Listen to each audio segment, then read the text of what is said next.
To me, it is just wrong that Canadian citizens should have to move from province to province and go through this kind of thing.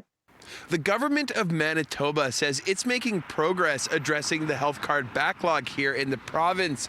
But for some trying to get this critical piece of information, they continue to experience health card headaches. Whoever the Minister of Health has been in the history of this province, somehow they've not stayed on top of this and realized that they've got a problem, which obviously was a major problem because it's now mushroomed. That's Alan Glenn, who says he's been waiting more than 7 months for his health card.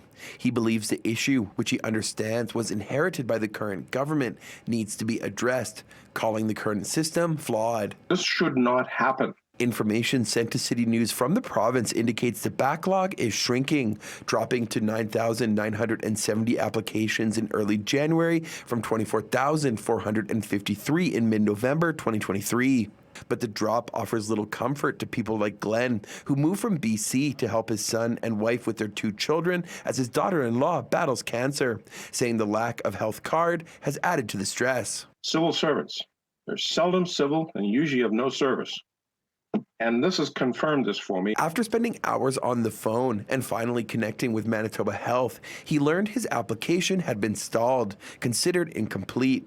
But he says at no time was he ever notified, and he had to find out the reason for the delay himself. He's been lucky finding a physician who has postponed billing until his health card issue is resolved.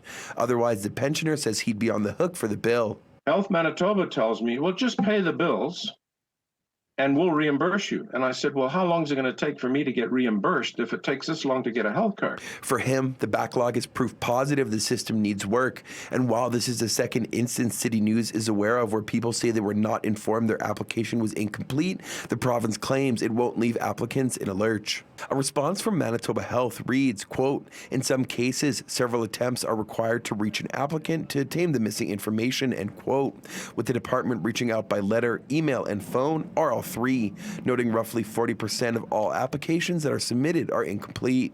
Manitoba's new health minister said in a statement their government is on it when it comes to reducing the backlog to get Manitobans the documents they need, saying, quote, making sure that Manitobans have access to health cards is essential to our government.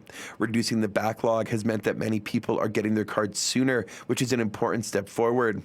If issues arise during the application process, people deserve to have timely communication and prompt follow-up, end quote. The current backlog stands at around a month. In Winnipeg, Modjeski, City News.